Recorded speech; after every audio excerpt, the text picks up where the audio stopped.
Hey everyone, so you finally saved up for that fishing kayak you've been eyeing, only to realize most of them feel like sitting on a park bench that's been left out in the rain.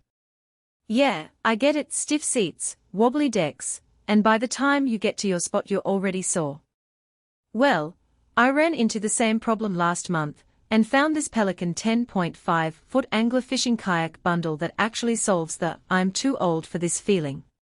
Link is in the description if you want to check the product details on Amazon. First off, the length is spot on for a solo angler. At 10.5 feet it tracks straight in a light chop, but it still spins around in tight coves without needing a ballet lesson. I took it down a river last weekend where the current was pushing 4 miles per hour, and I barely had to correct. The hull just wants to go where you point it. Then there's the Lawnchair seat. I know that sounds gimmicky, but after 3 hours my lower back wasn't screaming like it usually does in those mold plastic thrones. The mesh fabric breathes, the frame folds flat so you can swap it out if you ever blow a bungee, and the height puts you above the deck so you can actually see your rod tip. I've caught more strikes sitting this high than I have in years of hunched-over kayak fishing.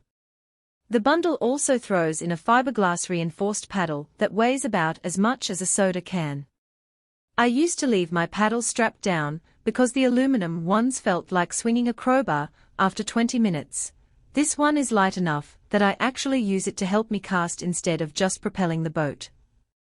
Plus the grip is textured so when your hands are wet you're not fighting at every stroke. Storage is another win. There's a big front tank well with bungees, a rear cargo hatch that swallows a 5-gallon cooler, and a raised platform behind the seat where I keep my tackle bag and a dry box for my phone. Everything is within arm's reach so I'm not doing the kayak yoga twist every time I need a new lure. The anti-slip deck pads also give you a place to stand when you're fighting a fish without doing the kayak tango. Safety-wise, the kayak has a built-in drain plug so if you swamp it you're not using your coffee mug to bail. The scupper holes are small enough that you don't sink, but big enough that you're not sitting in a bathtub.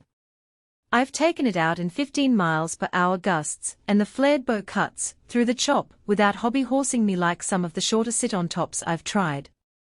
Now, it's not perfect for everyone. If you're over 6 feet 3 inches the foot braces might feel a little cramped, and the Lawnchair seat, while comfy, does add a few pounds compared to the stock seat that comes on some Pelican models. Also, because it's a sit-on top, you'll get wet if you're paddling hard on a hot day, so bring a towel and maybe a change of clothes. All in all, this bundle hits the sweet spot for an angler who wants stability, comfort, and a little extra storage without breaking the bank. If you're tired of feeling like a pretzel after every trip, give it a look. Link is below and I'll see you out on the water. For most buyers, the real question is not whether Pelican 10.5 Angler Fishing Kayak Bundle with Lawnchair seat, paddle, anti-slip deck pads, storage platform, 3 rod holders sounds impressive on paper, but whether strengths like stable and comfortable actually make daily use feel easier, more dependable, and more worthwhile after the first few days of excitement wear off. It is also smart to think about long-term satisfaction. A product like Pelican 10.5 Angler Fishing Kayak Bundle with Lawnchair seat, paddle, anti-slip deck pads, storage platform, 3 rod holders usually feels like the better buy when it stays convenient, comfortable, and reliable in normal everyday use instead of only looking good in the listing.